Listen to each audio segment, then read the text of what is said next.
Halo para penikmat kultivasi ganda dimanapun kalian berada, apa kabarnya? Semoga kalian semua baik-baik saja ya. Kali ini kita akan melanjutkan kembali alur cerita manhwa sang dewa kultivasi ganda yang sudah memasuki episode ke-84. Dimana pada episode sebelumnya, di saat kultivator tingkat tinggi sedang berada di Gunung Kihuang, para monster mengirim utusan mereka untuk menghancurkan tanah suci Taisu. Mereka mengutus 3 orang yang diantaranya adalah perwakilan klan manusia harimau, klan kupu-kupu, dan juga perwakilan dari orang barbar. Tapi, alangkah terkejutnya mereka setelah mendengar suara seseorang di belakang dan langsung membuat ketiga orang itu merinding dengan energi spiritual yang dikeluarkan oleh sosok tersebut. Rupanya, Master Agung Taisuji sudah mempercayakan tanah suci Taisu kepada Luo Qingying sebelum dia pergi ke Gunung Kihuang untuk membantu Chushu dan juga yang lainnya. Mereka bertiga pun bertanya siapa identitas dari Luo Qingying sebenarnya, tapi Luo Qingying tidak menjawab pertanyaan dari orang yang akan segera kehilangan nyawanya. Lalu Luo Qingying mensummon seekor monster mengerikan yang bernama Taoti, di mana makhluk tersebut memiliki 2 rahang dan 7 mata yang ada di kepalanya. Tentu saja mereka bertiga sangat terkejut ketika melihat Taoti dan menyadari kalau orang yang mampu memanggil Taoti itu adalah seorang kaisar semu, yaitu Luo Qingying. Mereka bertiga pun langsung berusaha untuk menyelamatkan diri dari Taoti yang langsung mengejar mereka setelah diperintahkan oleh Luo Qingying. Tapi semua itu sia-sia saja karena Taoti dengan mudah bisa menangkap mereka dan langsung memakannya. Sementara Luo Qingying pun kembali ke dalam untuk melanjutkan makan siangnya. Sementara itu di Gunung Kihuang, terlihat Master Agung Taisuji sedang dikepung oleh para petinggi dari pihak monster yang berniat untuk melenyapkannya karena mengetahui kalau saat ini dia masih belum pulih dari lukanya. Karena Master Agung Taisuji datang ke sana untuk membantu, Chushu pun bisa melanjutkan kultivasinya dengan aman agar bisa menyeberangi sungai Wangchuan. Di saat Chushu sedang berkultivasi, tiba-tiba muncul seorang wanita misterius di atas perahu kecil yang sudah usang. Lalu wanita itu memanggil nama Chushu dan memperkenalkan dirinya yang bernama Pohon atau Su dalam bahasa Cina. Chushu yang merasa penasaran karena Su bisa mengetahui namanya, dia langsung naik ke atas perahu dan mempertanyakan hal itu kepada Su. Su pun menjawab kalau dia menjalankan alam rahasia ini dan mengajak Chushu untuk masuk ke dalam perahu untuk meminum teh sambil mengobrol. Setelah berada di dalam, Chushu bertanya apakah Su yang telah menciptakan alam rahasia ini, tapi Su menjawab kalau dia hanya bertugas untuk menjaganya. Lalu Su menceritakan kepada Chushu tentang dirinya yang merupakan pohon besar di ujian tahap pertama dan juga siapa orang sebenarnya yang menciptakan alam rahasia ini. Dia juga yang menanamnya dahulu di halaman belakang rumahnya, sehingga Su bisa mendapatkan kebijakan spiritual dan memiliki bentuk roh seperti yang saat ini dia gunakan. Di saat Chushu menanyakan sosok orang kuat itu, Su hanya menjawab kalau dia adalah orang yang tidak terkalahkan dan hampir memusnahkan semua ras yang ada pada zaman dahulu. Lalu Su memberikan Chushu sedikit informasi karena Chushu mengatakan kepada Su kalau dia pernah pergi ke bintang kuno Taichi. Jadi Su menyarankan agar Chushu naik level menjadi orang suci kecil dan pergi ke hutan belantara untuk menantang orang-orang kuat yang ada di sana. Setelah itu, Chushu pun meminum teh yang disediakan oleh Su untuknya dan langsung masuk ke alam istana Dao, di mana di sana Chushu mendapatkan kemampuan baru, yaitu tahta berdarah. Tahta berdarah itu memiliki fungsi yang luar biasa karena bisa membangkitkan kembali budak Chushu jika kehilangan nyawanya, sehingga Chushu bisa membuat pasukan undead di masa depan. Kemudian, Chushu kembali ke dunia nyata dan merasa kalau matanya cukup silau oleh cahaya yang menyinari wajahnya. Sehingga Chushu pun bertanya-tanya, apakah saat ini dia sudah sampai di seberang sungai Wangchuan atau tidak. Bagaimanakah kelanjutan kisah Chushu dalam menaklukkan alam rahasia Gunung Kihuang? Tanpa banyak berbasa-basi lagi, kita langsung saja menuju ke pembahasannya. Cerita berlanjut. Rupanya Chushu memang telah sampai di seberang sungai Wangchuan, sehingga dia mendapatkan rahasia Dozimi dibarengi dengan munculnya notifikasi yang mengatakan, "Selamat kepada penantang Chushu. Anda adalah satu-satunya kultivator yang memiliki 3 tablet batu kehidupan dan sampai ke sini. Anda telah memenuhi syarat untuk memurnikan Gunung Sumeru, jadi terimalah rahasia Dozimi ini, ikutilah petunjuk selanjutnya untuk sampai ke Gunung Sumi." Chushu pun hanya menatap rahasia legendaris Dozimi yang melayang di hadapannya, di mana terlihat cahaya keemasan yang terpancar darinya. Chushu bilang, "Akhirnya aku berhasil mendapatkan rahasia legendaris Dozimi ini. Tapi apa yang dia maksud dengan petunjuk untuk pergi ke Gunung Sumi? Lupakan saja, aku akan pikirkan itu nanti. Sekarang lebih baik aku segera keluar dari alam rahasia ini." Sementara itu, karena Chushu telah berhasil mendapatkan rahasia legendaris Dozimi, pohon besar yang merupakan wujud asli Su langsung bereaksi. Dan terlihat petir yang menyambar di mana-mana yang menandakan kalau alam rahasia Gunung Qihua akan segera ditutup. Kemudian, semua orang yang sedang berada di alam rahasia pun dipaksa keluar dari sana. Dan terlihat para demon yang tadinya sedang bertempur mulai diterepot secara paksa. Mereka bilang, apa yang terjadi? Apakah ada seseorang yang telah berhasil menyelesaikan ujian di alam rahasia ini? Temannya menambahkan, mungkinkah alam rahasia ini akan segera ditutup? Jadi semua yang ada di dalam akan dipaksa untuk keluar. Di saat keadaan di alam rahasia cukup kacau, terlihat ada seseorang yang sedang menunggu di pintu masuk alam rahasia yang ada di puncak Gunung Qihua.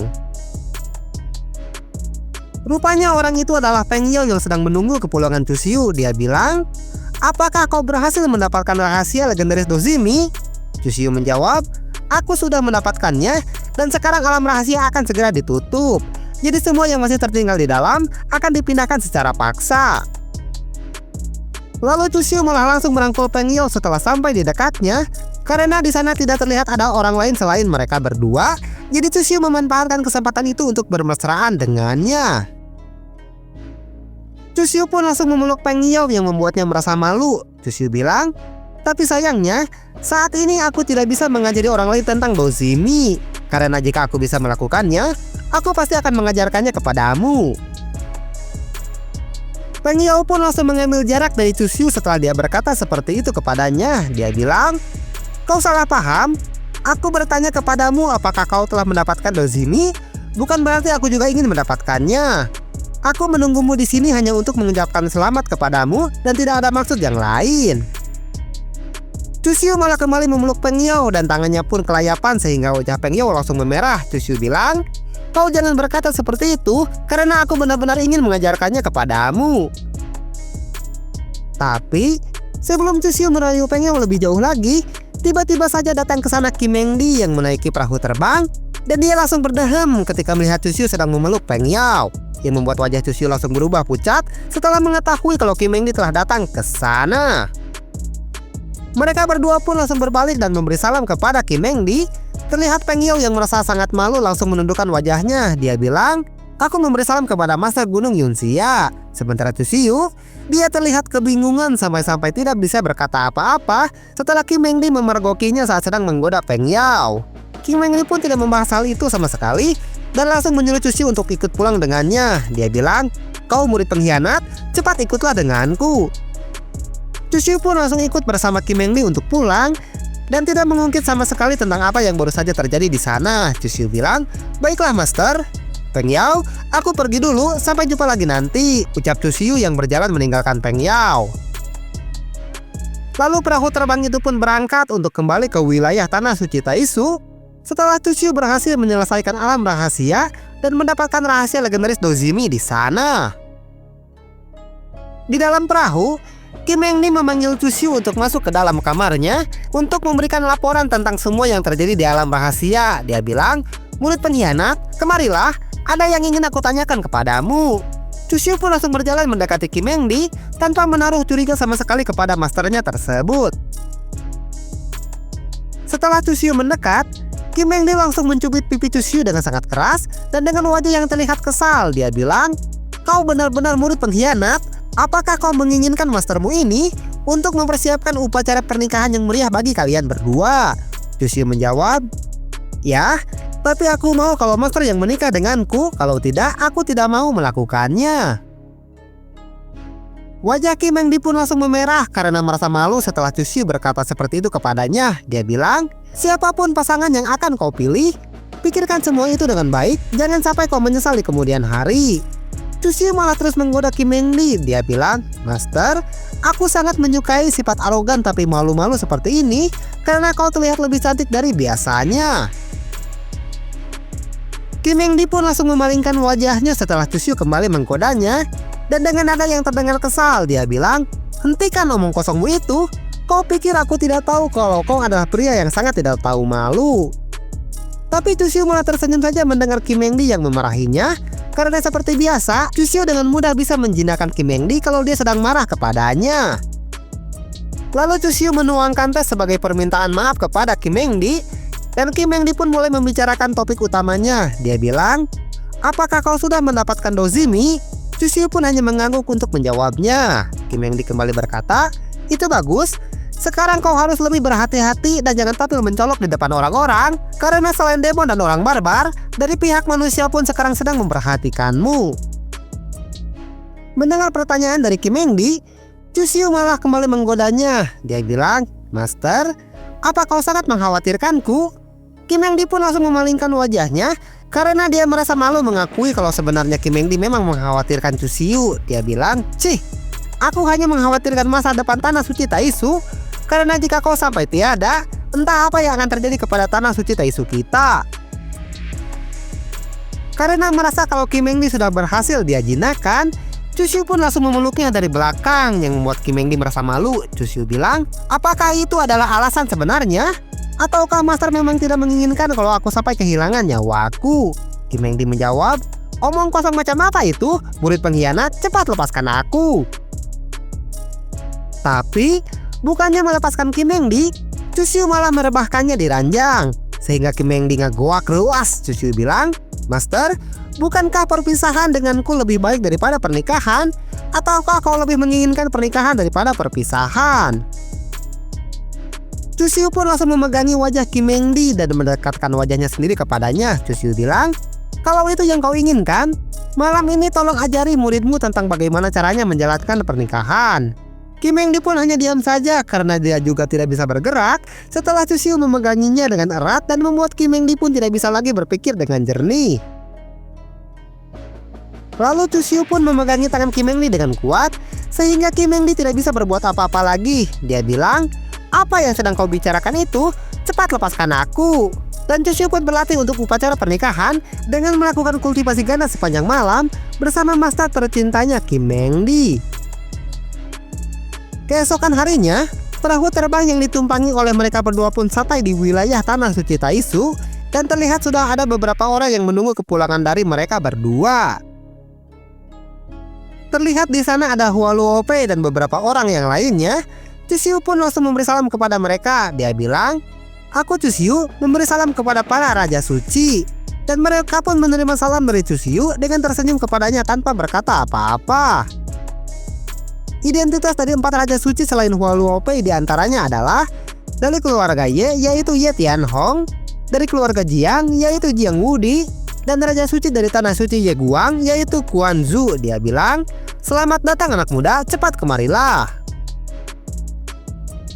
Chu Xiu pun langsung menghampiri mereka semua dan sambil memberi hormat, dia bilang, "Aku telah membuat para senior menunggu lama, maafkanlah kelancanganku ini." Ye Tianhong menjawab, "Tidak apa-apa, itu bukanlah hal yang berarti bagi kami." "Chu Xiu, kau telah melenyapkan lusinan orang suci dari pihak demon dan orang barbar. Kau telah meringankan tekanan potensi perang kepada tembok besar Tianyuan kita. Jasamu sungguh sangat besar."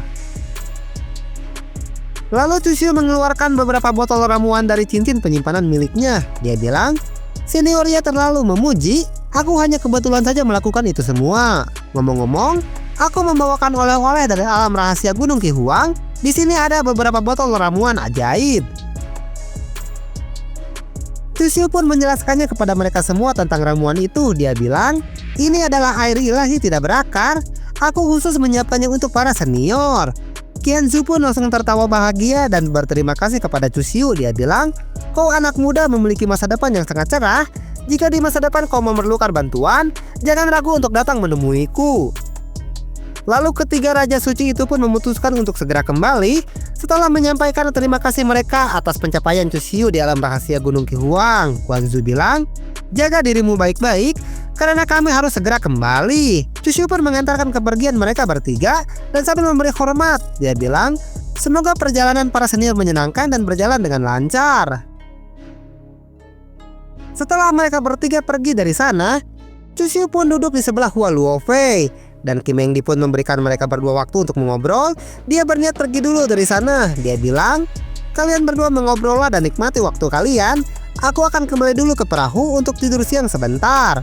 Mereka berdua pun tersenyum kepada Kim Mengdi yang sudah sangat perhatian seperti itu kepada mereka. Lalu Hua Luofei mengambil sepotong kue dan memberikannya kepada Cusiu. Dia bilang, "Cusiu, kali ini aku sangat berterima kasih kepadamu. Karena jika tidak, tanah suci Taisu kita mungkin akan berada dalam bahaya."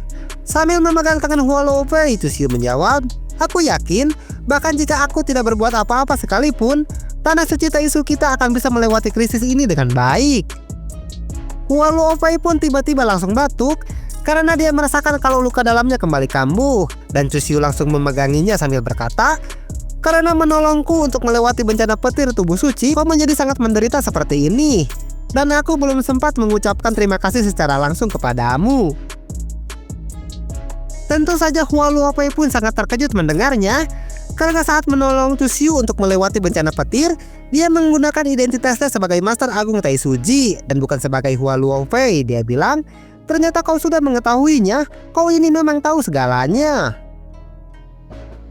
Di dalam pondok kecil itu mereka terus bercengkrama satu sama lain, dan Hua Luofei pun kembali berkata, "Melindungimu sama dengan melindungi masa depan tanah suci Taisu kami, dan mulai dari sekarang, tanah suci Taisu akan mengandalkanmu untuk tetap menjaganya, jadi kau tidak perlu mengucapkan terima kasih kepada aku." Lalu Cusiu mengeluarkan sebuah botol yang berukuran cukup besar, dan tanpa menjawab bagaimana dia bisa tahu rahasia penyamaran Hua Luofei, Cusiu bilang, "Kakak Hua, coba lihatlah ini." Hua Luofei yang merasa sangat terkejut dengan apa yang dikeluarkan oleh Cusiu, dia bilang, "Bukankah ini adalah..." Hua Luofei yang masih terkesima dengan energi spiritual yang keluar dari botol itu, dia kembali berkata, "Bukankah ini adalah air ilahi yang tidak berakar? Mengapa kau bisa memilikinya sebanyak ini?" Sementara itu, Kim Heng Lee diam-diam mengawasi mereka berdua di atas perahu dan berkata di dalam hatinya, "Dasar murid pengkhianat, dia memberikan kepadaku hanya sedikit, tapi dia memberikan Hua Luofei sebanyak ini." Kembali lagi ke pondok, Hua Luofei merasa bingung karena Cusiu memberikan air ilahi yang tidak berakar sebanyak itu kepadanya. Dia bilang, "Kau memberikanku sebanyak ini, apakah kau masih memilikinya untukmu sendiri?" Cusiu menjawab, "Jangan khawatir, aku masih memiliki satu tangki lagi di cinci penyimpananku. Jika kau masih membutuhkannya, jangan ragu untuk memintanya lagi kepadaku." Kim Heng Lee pun merasa kesal mendengar Cusiu yang memperlakukan Hua Luofei dengan sangat baik. Dia melampiaskan kekesalannya itu dengan memukul dek perahu dan berkata di dalam hatinya, "Dia sangat murah hati sekali kepadanya, sungguh membuatku merasa sangat kesal." Mereka berdua yang tidak mengetahui kalau Kim Heng Lee sedang mengawasinya, Cusiu pun kembali bermesraan dengan merangkul Hua Luofei.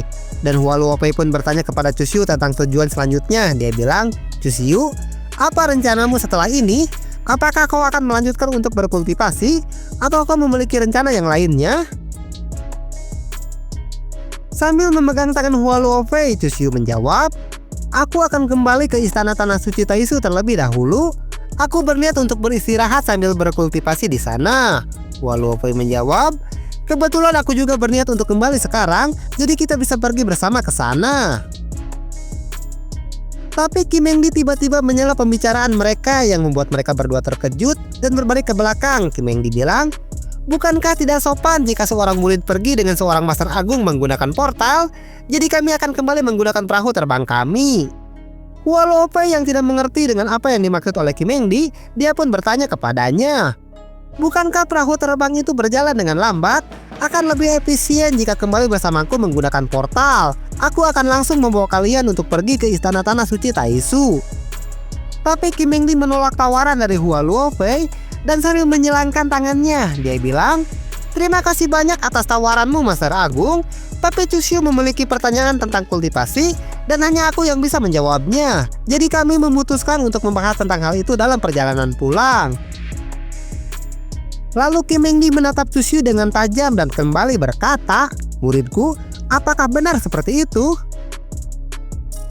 Wajah Cusiu pun langsung berubah menjadi pucat setelah melihat tatapan mata Kim Heng Lee yang terlihat sangat cemburu dan berkata di dalam hatinya, "Bukankah tadi malam kau mengajariku tentang kultivasi ganda? Apakah kau ingin melakukannya lagi dan tidak memberikanku waktu untuk beristirahat? Jika kau ingin melakukannya, kita akan melakukan hal itu di episode selanjutnya." Waktu nasihat segitu halanya pemirsa. Okelah, tepang deh jeung dewek di episode selanjutnya. Terima kasih banyak bagi yang telah menonton video ini dari awal sampai akhir. Terus dukung semua channel Jagongora agar kami bisa tetap berkarya di masa depan. Maju dan berjaya terus Jagongora Celok Lovers.